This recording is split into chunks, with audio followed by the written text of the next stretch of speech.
كنت بتمنى لو خبرناه قبل يا أمي خيرية. ها؟ لشو؟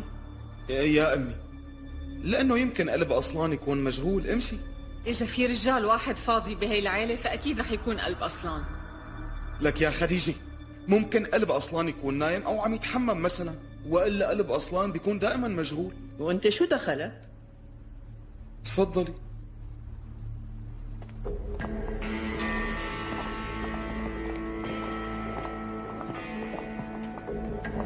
من هون تفضل.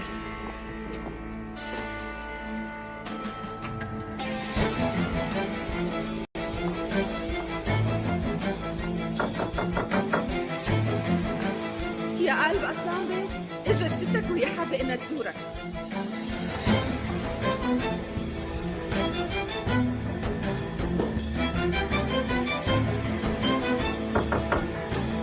يا قلب أصلان بيك.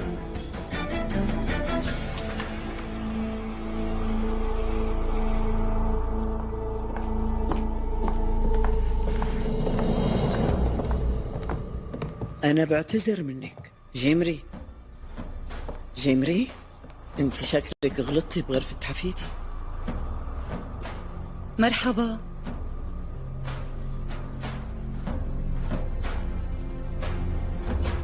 ستي أهلين.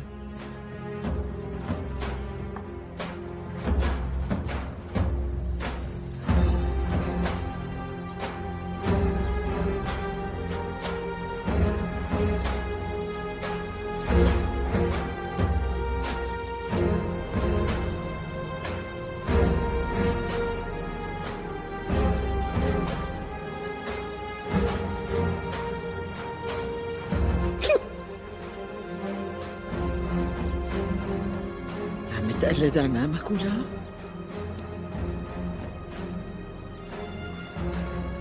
أنتي مين بتكوني؟ أنا بعتذر كتير، ما كنت بتمنى نتعرف بهاي الطريقة. أنا بكون حبيبته لقلب أصلا. اسمي مالتا. عفوا، بس من امتى انتوا مع بعض لو سمحتي؟ كنا ناطرين الوقت المناسب لحتى نخبركن، بس نحن سوا من زمان. ممكن نحكي بعدين؟ أو اطلعوا كلكن واتركونا أنا وستي لحالنا.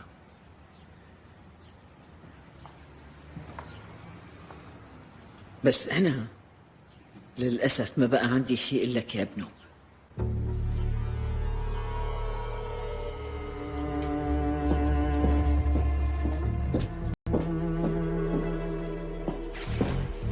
خالتي علم عليك، أعطيني.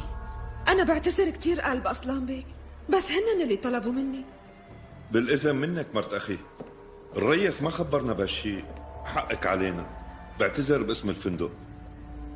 اطلع لبرا ظفر.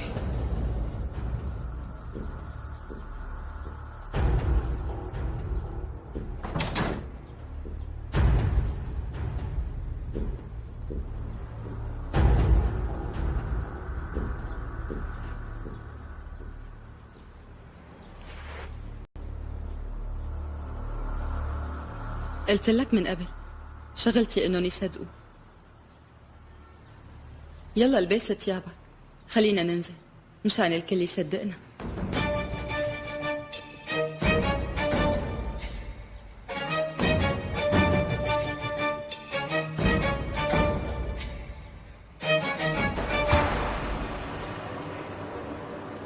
ليش ما بتاكلوا بالفندق؟ لأنه جيمري بتشتغل بالفندق، يعني مشان ما يصير حكي علينا.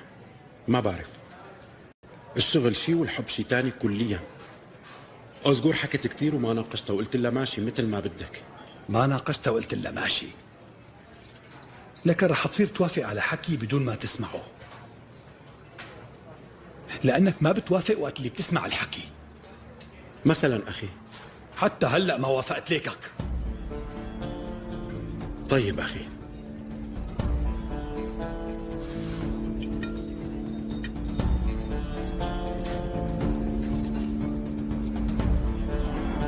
لك الياس هي مو أمي؟ أمك شو جابها لهون؟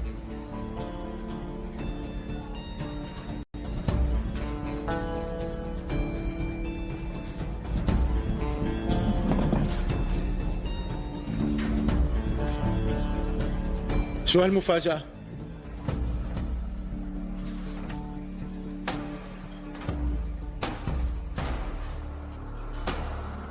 هي آخر مرة بيجي فيها لهون. هلأ بتسحب كل شخص من طرفي وظفته بهذا المكان الوسخ. شو صاير؟ لا تفتح تمك، خليت كل العيلة تصير وسخة. كان قلب أصلان أحسن واحد، بس خربتوا أخلاقه. أمي يعني حادث وصار، فهميني نحن شو ذنبنا بهذا الشيء؟ قلت لي حادث؟ والبنت يلي موجودة بتخته مجرد حادث يا الياس بيه؟ شو قصدها خديجة؟ هذا قلب أصلان طلع عنده حبيبة وشفناها عنده بالتخت.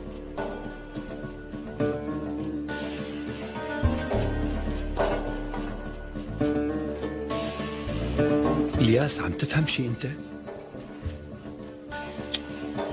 انتم متأكدين انه ما غلطوا بالغرفة؟ على علمي قلب أصلان ما عنده حبيبة. اسمع مالتام، وحسب ما فهمت انه هن بيحبوا بعضهم من زمان. أخي أنت بتعرف بهذا الحكي؟ الشيء اللي بخص قلب أصلان أنا ما دخلني فيه. تو يا خسارة الترباية فيكن. ظفر خدني، ما بدي اشوفهم. تحت امرك امي. ظفر ما بقى ترجع مشان ما تفتح الغرف على كيفك. ريس هي اوامرها لجيمري خانو. امشي. خلينا نمشي. انا رح روح وصل خديجة. باي. الياس بيك أنا بعتذر كتير.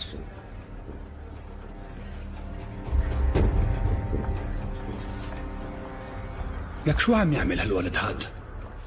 بالعادة بعصب على كل شيء بيعمله، بس ما فيني أعصب على هذا الشيء بنوب. يعني من زمان هو وحيد. كيف بيقدر يخفي هيك شيء عن أقرب الناس لإله؟ يعني على القليلة كنا فرحنا له. أخي نحن المختلفين، مو الكل مثلنا. أنا ما عم أحكي عن الكل يا الياس، عم أحكي عن ابن أخوك. مزبوط، ابن أخي لحالي. بصراحة بهذا التصرف اللي عمله أثبت لي إنه هو ابن أخي كمان. يعني كان عادي لو ما شافته أمي بالتخت، أما أنا ما شافتني أمي بالتخت على مدى كل هالسنين هي.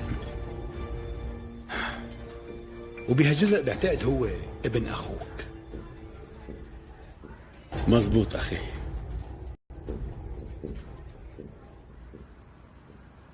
إذا القوالب موجودة معك والورق كان موجود معنا، شو الشيء الغير مناسب بهالشراكة؟ أنا ما فهمت. مو مناسبتني لأنه أنا في عندي شريك، الياس. الشريك شريكك، وإذا حابب إنك تعطيه حصة معينة من الأرباح فهذا الشيء بخصك. بس شريكي أنا رح يصير شريككم. ايه ممكن، وهي فكرة. أنا رح شوف عزت آغا وأحكي معه. بس أنا ما رح شوف الياس. ليش؟ ما بيحب الشركاء، هو ما بيحب غيري. لهيك نحن سوا شريكين وبس. لكان إذا هيك أنت أدرى بهالشي. شوف يا صديقي، ما في داعي نتشارك لحتى نتاجر. بتبيعني الأوراق؟ أنا ما في عندي شي للبيع، بس إذا رح تصير شريكنا وقتها منتاجر. يعني بدون الشراكة أنا ما في عندي شي لحتى أبيعه. لما جينا ناخد البضاعة امبارح انت قلت منشتري ومنبيع. بوران صديقي، إذا أنت غيرت رأيك أو إذا قدرت أنك تقنعه للياس اتصل فينا. موافق؟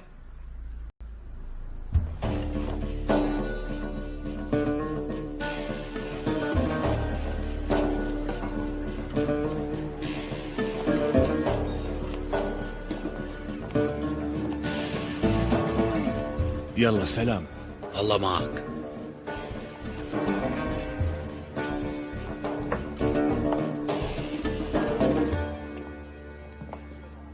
معلم، هذا العرض رفضته؟ بابا نحن دورنا بكل بريطانيا مشان نلاقي نوعية هذا الورق، وانت هلأ ببساطة رفضت انك تاخذهم منه؟ تيكين روق شوي.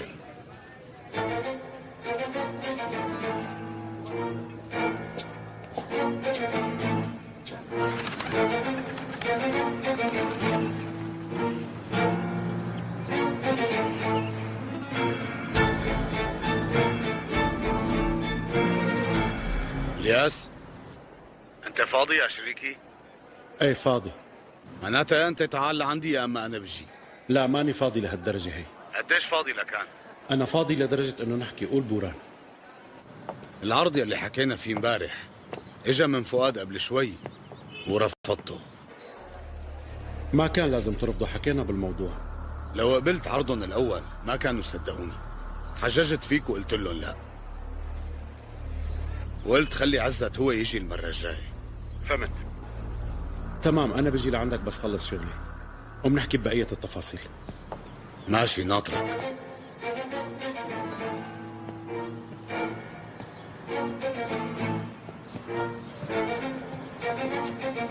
فهمت هلا يا تيكين؟ ما فهمت يا معلم. إذا ما فهمت ما رح تفهم.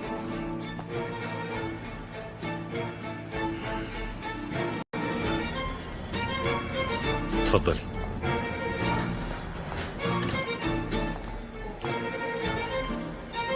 الياس، مين هي اللي ماشية مع قلب أصلا؟ عمي، خليني أعرفك، هي حبيبتي مالتا، هذا عمي الياس، وهي حبيبته أزقور. مرحبا. حتى لو متأخر تعرفنا، انبسطت بمعرفتك. حكالي عنك قلب أصلان كتير. كنت حابب إني أقول هيك بس هو ما عمل هيك بالتأكيد. على كل نحن هلا لازم نروح، وطبعا بنحكي وبنلتقي بغير وقت. بالمناسبة حبيبي قلب أصلان، عمك الكبير ناطرك وهو ناطر يتعرف على مالتان بفارغ الصبر. تمام عمي.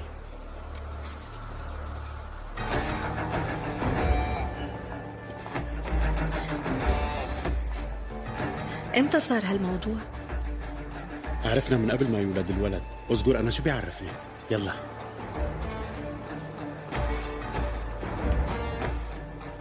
هلا عمي خضر رح يسأل كتير، وإنه نوقف قدامه قبل ما نتدرب على هالشي ما أنا فكرة منيحة.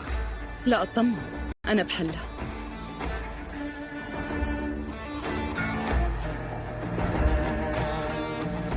تفضلي.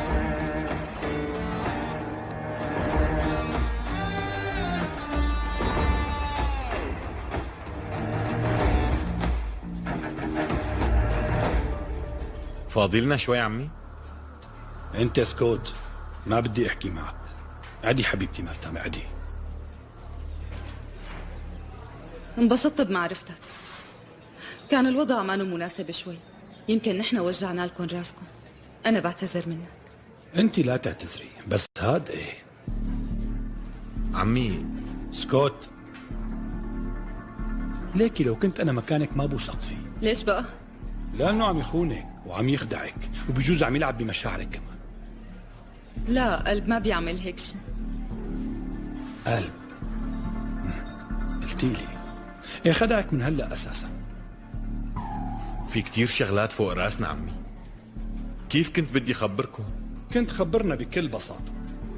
لما سألناك امبارح مين كنت ناطر بالقهوة لوحدك، كان فيك تقول ناطر حبيبتي، مو صعبة. أونال بيك كان هنيك، فكرت بيكون عيب قدامه. تفكيرك مو صح بنود. خضر بيك، بقدر اني اطلب منك شغله؟ فيك تقولي لي اخي يا ملتام. اخي خضر، لو سمحت ما بدي يصير مشاكل بيناتكم بسببي، وخصوصي انتوا الاثنين. انت اكثر انسان بحبه بهاي الدنيا. هو عم يخدعك، عم يخدعك.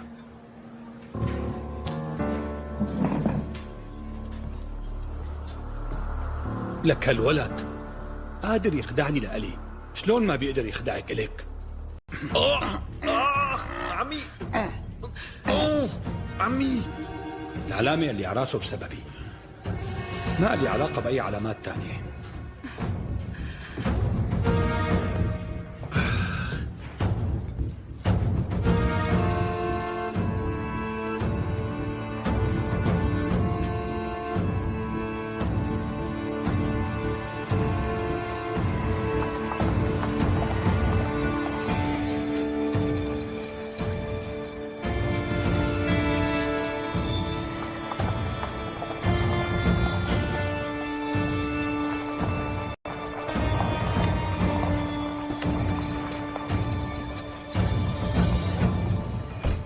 دكتوري،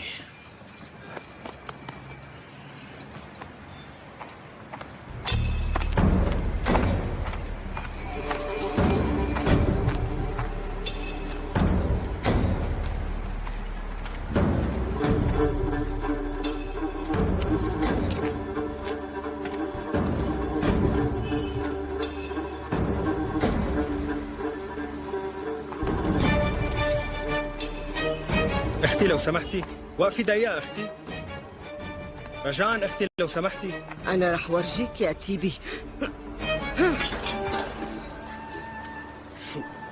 شو عم يصير اختي؟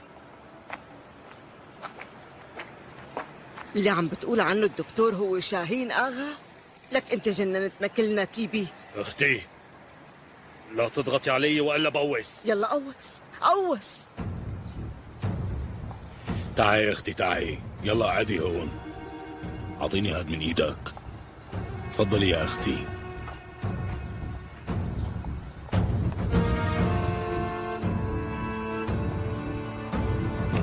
يا دكتور، هي لسه مجنونة أكثر مني، ما في علاج بينفعها، خليها تروح. لسه عم تحكي بعد كل شي عملته؟ ضيعت عمرنا كله، ضيعته. ليش واقفين عم تتفرجوا؟ يلا لشوف جهزوا لنا الشاي، اختكم أمينة اجت تزورنا. أنا بقبل بالعرض اللي قدمته. نحن كمان من الشغل اللي بيشتغله ديفران. فرحتني. بس خليني اقول لك بالاول، بدي اخذ كل بضاعة ومستودعات ديفران. الكل بيعرف اني بشتغل شغلي منيح وكل شي بعمله بحقه. يعني بتشتغل مع الكل، يا ريت تخبرني بهالامور. عندي حساسية تجاه البودرة، اما الباقي بيناسبني.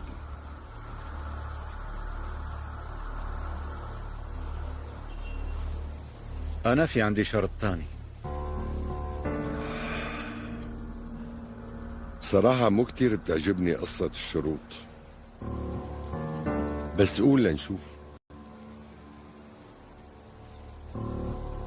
يمكن يكونوا أصدقائك أعدائي، وكمان يمكن يكون بيني وبينهم اشتباكات.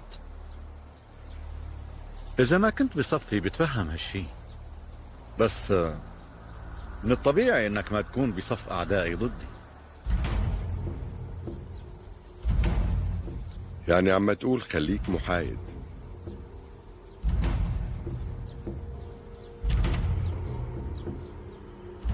انا بالاساس ماني واقف بصف حدا ما عدا طرابزون سبور. اتفقنا لك.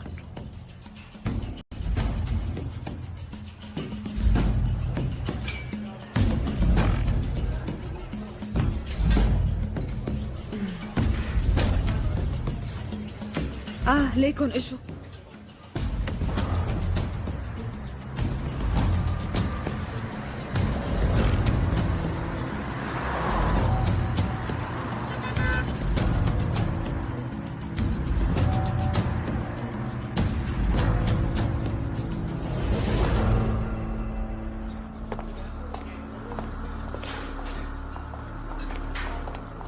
مرحبا.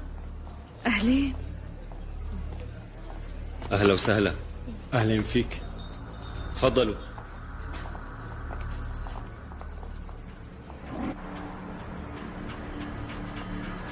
انت روح تفقد المنطقة من دون ما تلفت انتباه.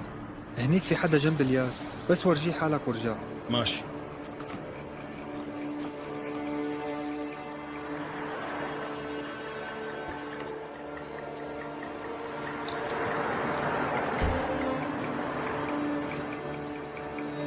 ايه في مطبخ عالمي بالفندق، خلينا نشوف شو في عنا وشو ما في.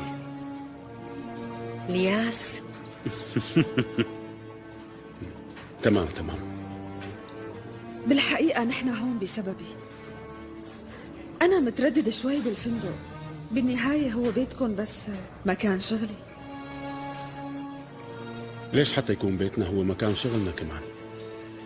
معناها بالمرة الجاية الياس بتاخدنا على المعرض، فينا ناكل هونيك. شو حلو، بالحقيقة وصلنا على مكان تاني بسبب هالحجة، يعني تشتت عقلنا، ما نفس المكان والشغلات. أنا ما في عندي فرق يا الياس، وين ما بتقول جيمري منروح. شكرا لك. اختاري لي شوية شغلات مشاني. تمام. أصغر وانت اختاري لي كمان. بالحقيقة بدي أقول إنه رح ناكل على ذوقك اليوم.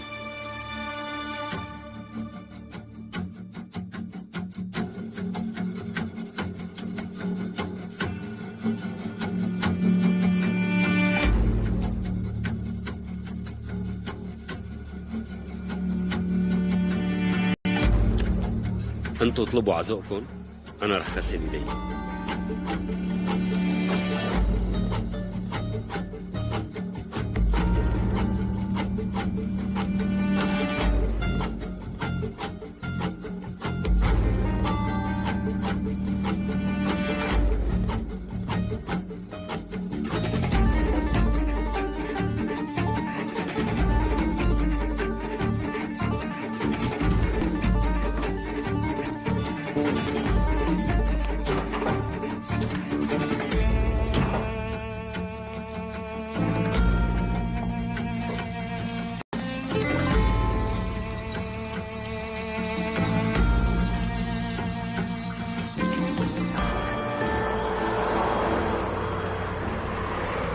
الو، هذا أنا.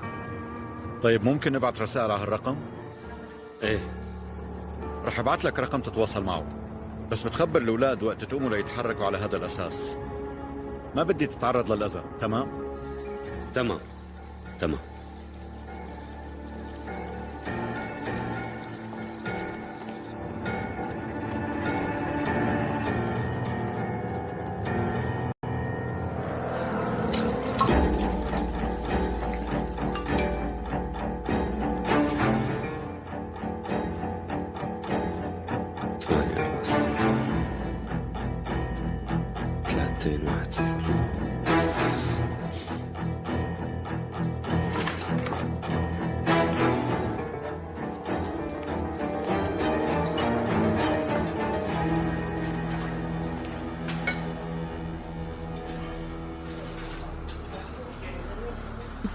أختي؟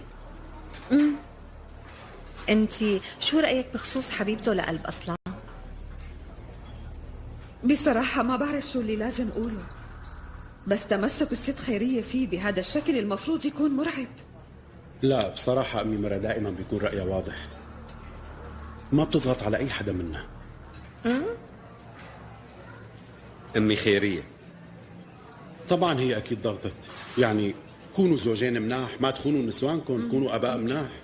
أساسا مين فينا اللي ما عملت هالشي؟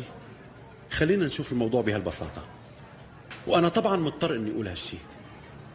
هلا أكيد أمي رح تخلي قلب أصلان يندم على عملته، وكمان رح تهينه كتير لفترة، وبعدها رح تفرح لأنه عنده حبيبة. هيك رح يصير.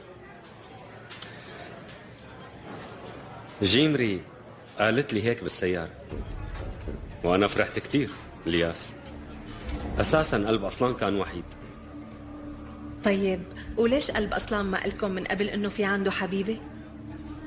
أصلا نحن ما عرفنا عن حبيبته اللي كانت قبل هي إلا لبعد 3 سنين، لهيك ما بعتبر إنه خبى علينا.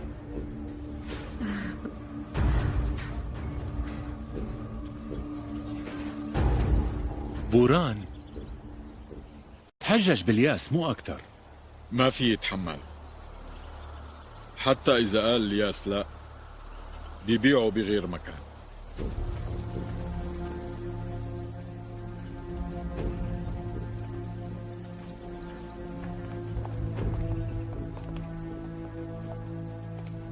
أهلا وسهلا موزي.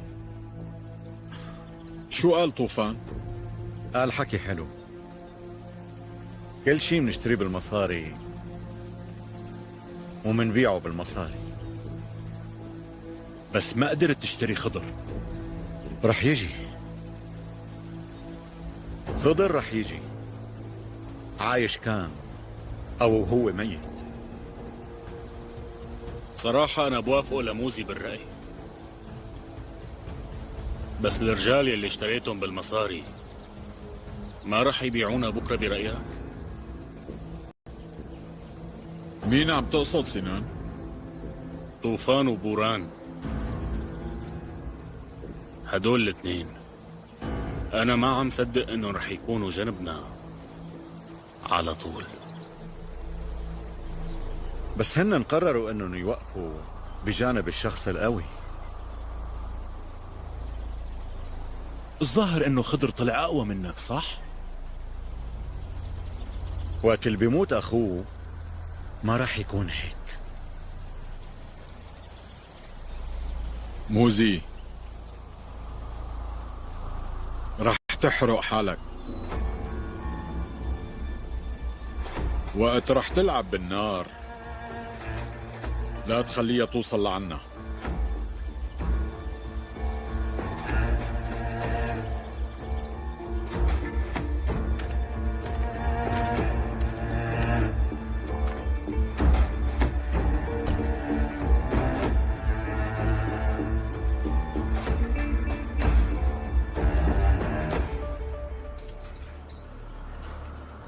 بالواقع كتير انبسطت انه اجينا لهون.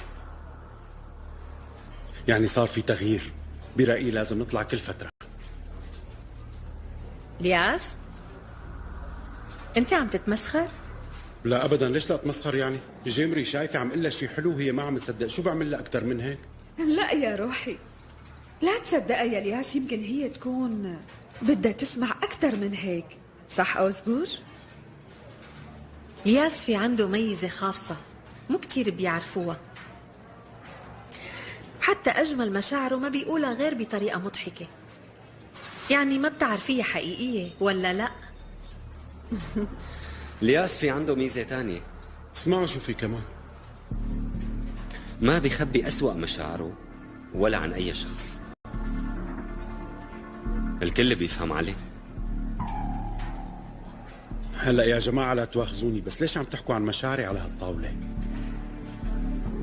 نحن اجينا لهون مشانكم انتم، المفروض انه نحكي عن مشاعركم.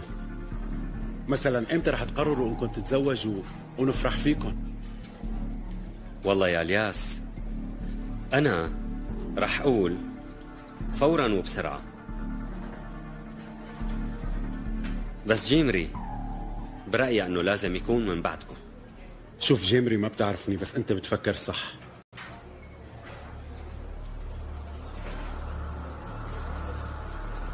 يلا خلونا نمشي، بنشرب قهوتنا بالفندق. أنت طبعا رح تسأليني ليش؟ لأنه بيحضروا لي قهوتي مثل ما أنا بحبها. خليني أشوف الأولاد شوي.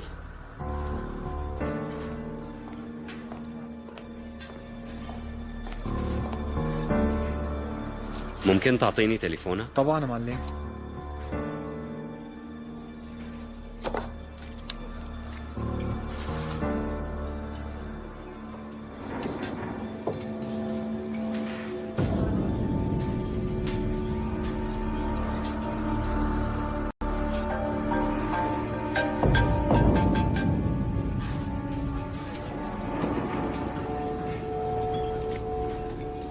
شو قلن إذا رجعوا اتصلوا؟ لا ترد على أرقام ما بتعرفها. تمام معلم. نحن رح نقوم فورا فخري. لا تقوموا يا الياس. دقيقة، ليش؟ لأنه في 4 أشخاص قاعدين بسيارة قدام المحل، أي سيارة هاي؟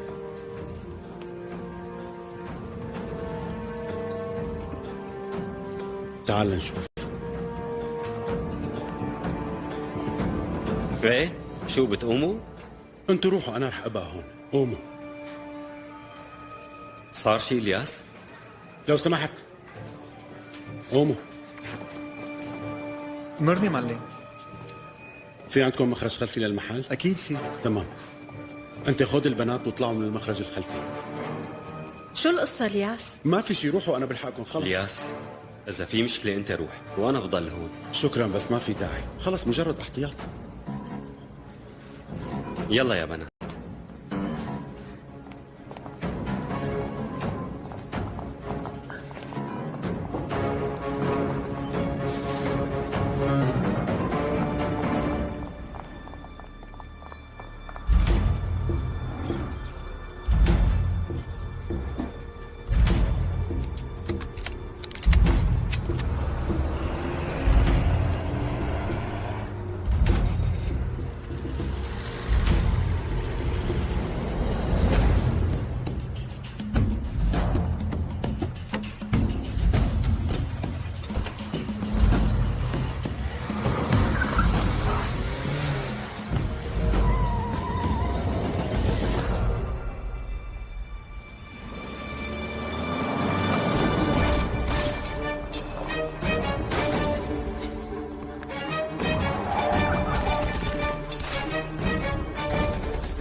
مين هدول فخري؟ عرفتوهم؟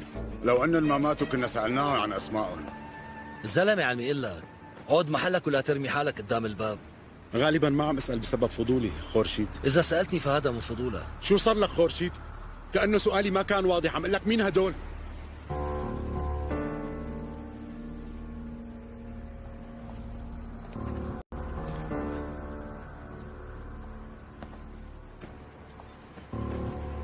شو عم تعمل هلا فخري؟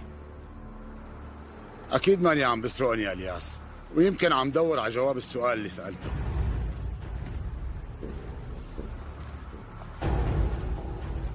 لا يا أخي، إذا راح تضل هون ما في داعي تعطيني الموبايل. معلم عم يقول إنه نترك التليفونات هون.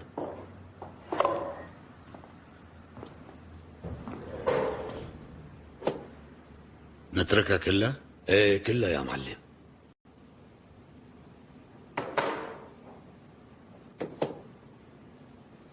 بوران أغا، ليش عندك كل هالتليفونات؟ بستعمل لكل مجال تليفون واحد خاص فيه أرجان. التليفون الأحمر مهم، إذا رن لا تتركه بدون رد. الموبايل الأحمر مو هيك يا معلم؟ صح تكين. أنا هون يا معلم. طالما أنت هون ليش خليتني طول الموضوع؟ ليش خليتني اترك تليفوناتي؟ يلا خدن.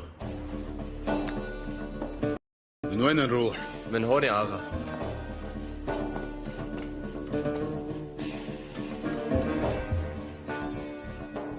خال، بما انه بوران جاي كمان خلينا نعرف تفاصيل مسألة التزوير.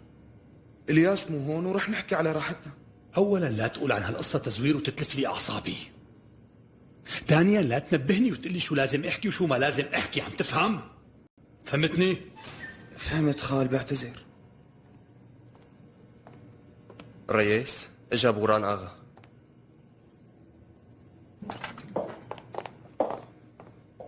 سلامي إلكم بكل مشاعر الثورية يا ريس.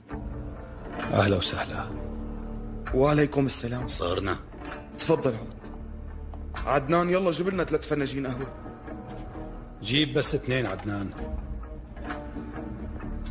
صح أنا شربت كتير اليوم لأنه صار معي تسرع بالقلب. اجيت مع تيكين بوران بيك؟ هو فوق عم ينطر التليفونات. تمام، لكان رح اطلع بلكي بحكي مع تيكين شوي ومنه بتحرى عن التفاصيل.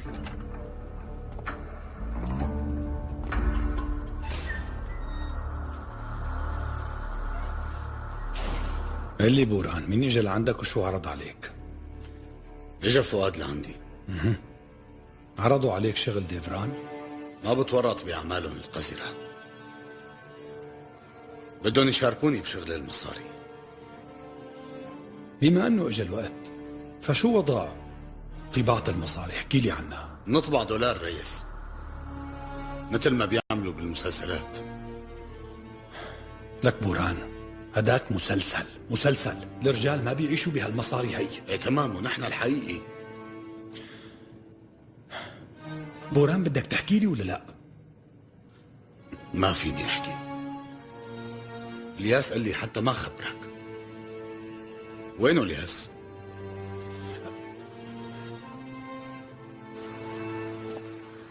شو تكين؟ شو عملت؟ شو وضع المصاري؟ هلا المصاري اللي نحن عم نطبعها مو مزورة يا صهر، لهيك نحن ما فينا نقول انها تزوير. عم يقول بوران انها حرب عم ينشلنا ضد الرأسمالية.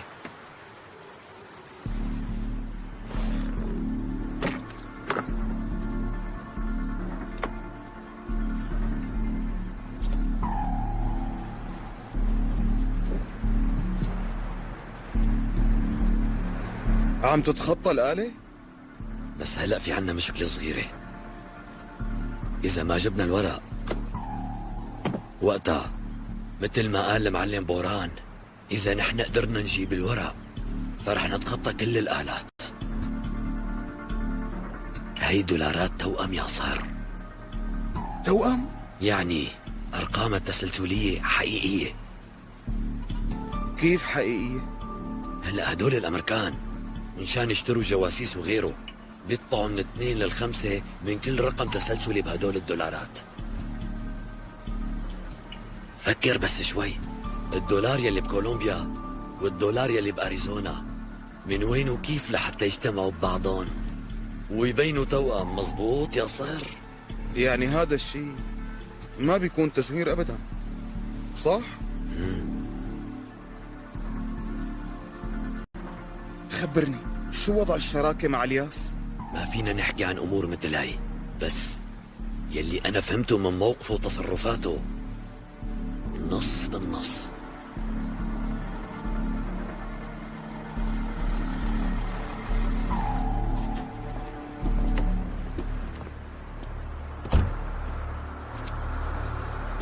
الياس قالوا لي انك بالمطعم.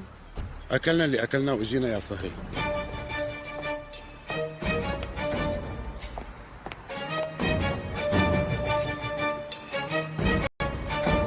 فخري الياس شو اكل مبين عليه متسمن؟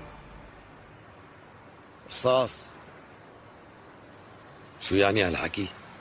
اللي بيمشي بدون ما يطلع وراه ما بيعيش كتير، هيك يعني.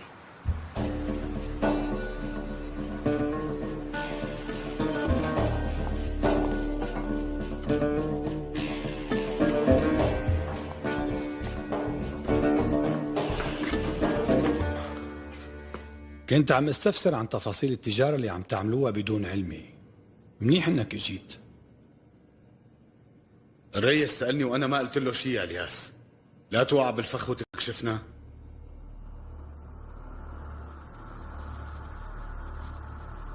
وقعت بالفخ. شو بتقصدوا؟ لا كانوا قتلونا على باب المطعم.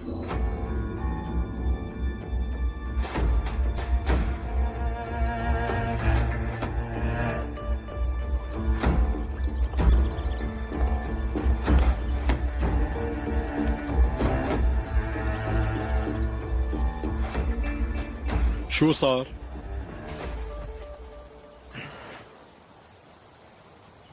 قدر ينفذ.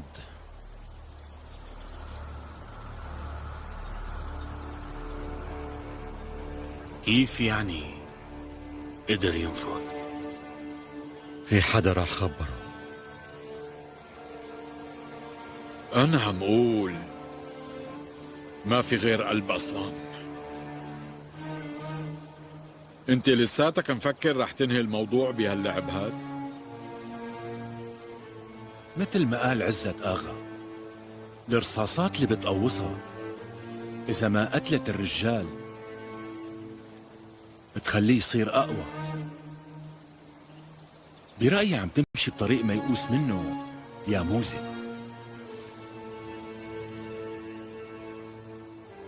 وشو هو الطريق الصح يا عزت آغا؟ انت قول لشوف. أول شي لازم تقطع مصدر قلب أصلان.